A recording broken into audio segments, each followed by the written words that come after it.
Welcome to the NPTE Final Frontier podcast, helping one student at a time. Visit NPTEFF.com to enroll today so you can pass tomorrow. Thank you for joining us here on the NPTE Final Frontier podcast. My name is Emily. And my name is David. Today, we are going to be interviewing Dr. Patrick Berner. During the 2018 APTA CSM in New Orleans, a great idea was formed by a group of physios who decided they were going to step outside of their comfort zone and go visit a local school fundraiser. After that moment, Dr. Patrick Berner co-founded the PT in the community to help the communities where physical therapy conferences were taking place. Dr. Berner has also founded Fuel Physio LLC, based in South Carolina, where he combines physical therapy with dietary guidance, as he is a physical therapist and a registered dietitian nutritionist. Dr. Berner received his Doctor of Physical Therapy from University of St. Augustine of Health Sciences in St. Augustine, Florida, and completed his dietetic internship from University of Houston.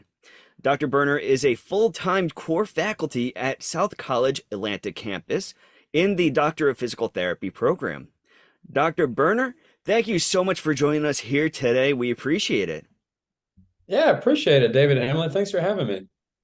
Of course. So first off, let's give our listeners a better idea of a little bit about yourself. So why did you choose to become a physical therapist and also a registered nutritionist?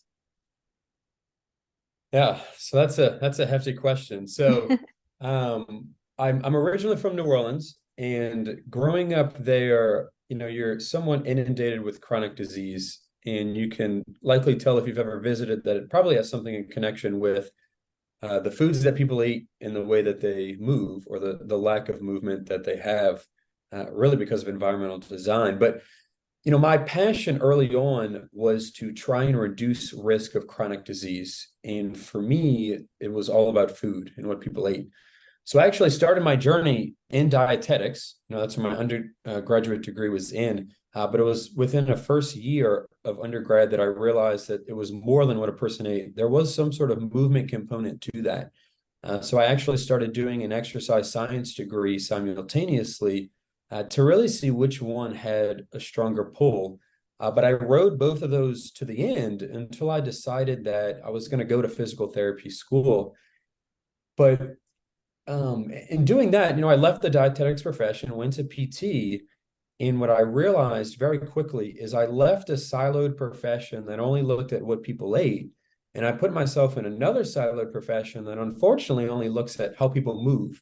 Movement dysfunction, pain, functional disability, etc. So after I got out of PT school, my wife and I had done some travel therapy for a bit, and I left the field for about 9 months and went back and did my dietetic internship in order to sit for boards. So it's kind of been a weird way to kind of be within two different professions and bring them together. But it all started with a food component. I think prior to that, what stemmed it, very similar to a lot of physical therapy students and practicing clinicians, is going through therapy myself, right? So I did have that experience as a patient during high school years after a car accident and some surgery. So I had the experience of doing therapy myself, probably kicked off a lot of it as well. I actually love how you not only bridge the two, but you did mention how unfortunately both fields tend to kind of keep their selves isolated in terms of the physical components as well as the nutritional components.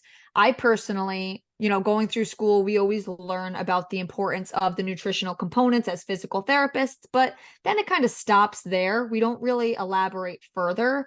And then I got really into running when I graduated and realized just how important for me as the patient it is to bridge not only the mobility, but the nutritional side. They go hand in hand. Then when I started working in a low income area, and I really saw firsthand how when they don't have the access to the same nutritional components that other areas do, how many of them end up hospitalized because of immobility and the nutrition side. So you are I couldn't agree with you more on that standpoint. Yeah, I love that, Emily. And it's, it is one of the flaws I think within our DPT education is many programs will talk about nutrition very briefly, but very few of them actually talk about how to integrate it and what that looks like. And that's kind of been one of my passion projects for the last several years is to try and fix that. Because there's a lot that a physical therapist can do. It's just you have to know how to navigate the system. Yep. So, is this how you also led to founding Fuel Physio LLC? Did it all culminate from this? Yeah, so when I was living in South Carolina, it was a way to try and get that message out there through continuing education and through just my own one-on-one patient care. Um, I have since left South Carolina as of this year, though. I'm actually now in Alabama, so I'm kind of transitioning consulting to a bit more broader perspective of really just patient-centered holistic care. Of course, still having nutrition within that. But yeah, that was always the intention is to try and find a vehicle to start delivering the message, whether it's to institutions or whether it's to patients or community members at whole. That's great. So with you doing both education levels and everything, when did you have that light bulb aha moment of why not just combine both of these studies, both of these fields together into one entity? Like when did you have that moment of how we were talking before about how both of them are totally separate things at times? When did you have that light bulb moment of I'm just going to combine it? Yeah, it was early on in PT school. When you start looking at probably within like your first semester of PT school, you're taking like a physiology or a pathophysiology course, and you start seeing how, again, more introduction to how the human body works and what drives it and what impacts recovery. And then you look at, diving deep into system-based courses and looking at what drives recovery. And there's always components of nutrition, right? And then if I ate X, Y, and Z, or if I fueled this way, or if I timed it this way, or if I hydrated this way, it impacts the process. So I think it was again that additional exposure to the musculoskeletal system in a different way that was like, hey, there's a piece of the puzzle that's really missing here, something that exists. It's just unfortunately not being talked about. I really appreciate how you didn't only get the idea, you acted on it. You went back to fulfill, the nutrition component so that you could really incorporate both. So I definitely have respect for you really making sure that you could properly combine the two fields and not just mention that there was this lack of overlap. You went back and made sure you could overlap the two. So to go into now PT in the community a little bit, they really have given back to each city that hosted a physical therapy conference. But how do you determine what needs and what to focus on for help in those specific communities? How do you kind of figure that out? Yeah, so the first thing is always local partnerships, because obviously I don't live in these cities where conferences are being held. So it's developing those relationships of the locals that live there. Most of my local relationships typically will start off with physical therapists that live within that city, but it also includes doing what's called a community needs assessment for that host city, right? So with that, you're looking at the demographics of that city. You're looking at the demographics of the subdivisions or suburbs or, where within a 15, 20-mile radius of the convention center, what those demographics are, what those health outcomes are, typically what resources are available that kind of help mediate some of those health outcomes that are adverse. Then looking at what programs are currently existing to help support that, and are there ways that we can support those that are already trying to do something. For me, I think that's one of the biggest impacts when you find kind of these small nonprofit organizations locally that are just working out of their garage or working out of a strip mall, but they're just like in it trying to make a difference, and nobody really knows about them. So it's trying to identify them to give helping hands, to give additional resources and funding to help power the things that they do. But again, back to your original question, Emily, it's all about doing a needs assessment and really talking to people that live there to find out what the true need is. no matter what that need is, right? And it, of course, does not have to, relate to our profession. And many of the things that we sometimes find ourselves doing do not, and I'm perfectly fine with it. And I Oh, think I think that's totally important. Go ahead, David. Yeah, and I think that's great. And it's something that me and you personally were talking about at ELC was about how everything that you've been doing, you're trying to make sure that it's going to be long lasting. You don't want to just go into a community and do a weekend or maybe have it stick around for like a month. You want to make sure that your impact is actually felt. So I really think it's so valuable with what you're doing, how you are connecting with the local community members and the local organizations, because once you're able to empower them and even make the community aware of those opportunities out there, that's how you keep that going forward. So I think that's huge. Yeah, the sustainability component is big, and that's probably the most difficult part, is to really find how to build a structure that fosters sustainability. And it all comes back to those local relationships, though, because those are the people that are going to carry it on. And what we're trying to leverage, and we've had success in San Diego when we were there earlier this year, but I think we'll have more success even with Boston, is partnering with the physical therapy programs, the PT and the PTA programs, and trying to get their students involved, getting their instructors and faculty members involved, so that when we create things, such as health and fall screening events, or going to the schools and getting in front of the kids and talking about the profession, that we initiate it, we build the resources, we show people what it looks like, and then they continue to do it, whether it's on a quarterly basis or biannually basis or something, but to continue that conversation, the relationship, so that, again, like you said, the events that we do, that they're not one-offs, there's something that keeps coming back and giving.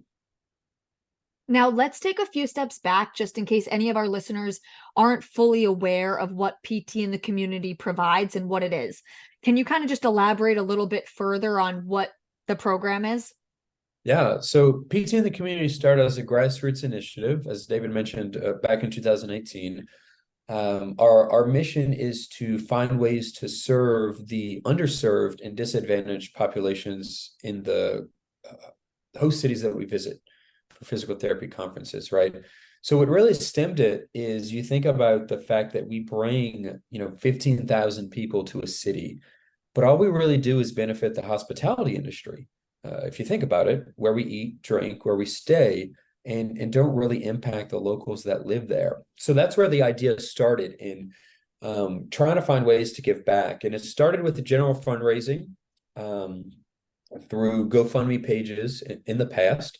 And what actually happened, a little bit over a year ago, is the Academy of Orthopedic Physical Therapy reached out to me and offered the opportunity to form a 501c3 nonprofit and operate our group out of. So that's what we transitioned to last year. And again, it's trying to find ways to give back to the community, where we primarily work to reallocate resources that we fundraise and provide hands-on assistance during CSM, right? So you've got Wednesday, Thursday, and Friday. There'll be events that people can partake in, whether it's volunteering at a soup kitchen, or running health and fall screening events, or talking to kids at local middle schools, right? There's going to be events that are set up all 3 of those days, that people can leave the convention center, right, and go engage with individuals that live there, and really see what the community is like and what it has to offer outside of the walls, right, of the convention center and the hotel. And And I that think that's exactly why we try to do conferences at different locations every year. Otherwise, why wouldn't we just do it in the same place? If you're only staying within the walls of the conference center, why don't we just do it virtual? Why does location even matter? It's all about not only, like you said, communicating, yes, within the field, within our profession, but also getting outside, reaching out to the community, not only improving, our field itself, but just the general good is important. Yeah. Yeah, and another big component is that hands-on aspect, where some people don't know that good feeling of volunteering even, or giving back in that sort of a manner. So sometimes this could be one of their first times volunteering for a local community or a school or a shelter. So for you to be providing them that opportunity to just get their feet wet a little bit with this, that's opening up a door for so much opportunities out there. Yeah, I agree. It's again, it's most of what we do hands-on is off-site, but then we've also been working to provide things on-site too, because realistically, there are some individuals that just can't leave the convention center. You've got sessions, you've got meetings, it's difficult. Hmm. Mhm. So sometimes during unopposed hours, we try and provide opportunities, like putting together hygiene kits or meal kits. We'll be making peanut butter and jelly sandwiches at some point. Trying to do things on site as well to still be able to give back and not have to worry about missing a meeting or a session that you really want to go to. That's awesome.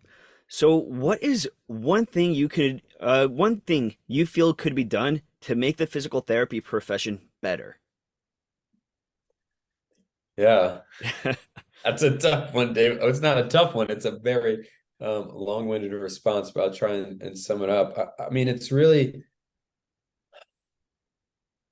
physical therapists, right, are in a position where um, they can really make a significant difference in the healthcare system. And a lot of that has to do with leveraging the knowledge and expertise that you have to, in many cases, be the quarterback of the healthcare system. Right? You think of how people enter the system. Most commonly, it's going to be low back pain or something musculoskeletal related. So if we were able to act as a mediator to that and a gatekeeper, we would be able to significantly drive down utilization and cost. So, but with that, right, the global perspective is really the profession needs to improve and increase patient-centered holistic care, where you've got to look at that person as a whole and have a general understanding that there's more than just the knee pain or the shoulder pain or the fact that they had a hip replacement, right? There's a lot going on. There's their individual health behaviors. It's where they live. It's the environmental impact, their social determinants of health. All of that stuff matters and influences that one person, right? So big picture, it's the fact that we need more patient-centered holistic care approaches. I think that's great. I agree. And I feel like, especially for any of our listeners who have maybe been the patient on their end, I can't tell you how frustrating it has been for me as a patient to feel like I'm not being treated in that aspect, as an entire person. Too many people are treated by symptoms, not by, their individualization and making a full evaluation for that person. They're just treating one symptom, one body part without thinking about them as a whole. So that is a great piece of advice. Now, you talked about what you feel like could make the physical therapy profession better. Now, what's some advice you would specifically give to physical therapy students? You got to network. You got to network, right? I can't tell you how many physical therapy students I've been in front of, and my number one recommendation is has always it's always been Twitter, right? You got to get on Twitter. You got to interact. Of course, Twitter or X, if you want to call it that. Well, I guess it's its real name now, but it's different than it was in years past. But I would personally account probably over 85% of the professional relationships and connections I have all originated on Twitter. It's the networking, right? So whether it's through social media or whether it's through going to CSM or your state or a local conference, it's networking. If you've got a passion for something, it's finding people that are in that space and reaching out to them, right?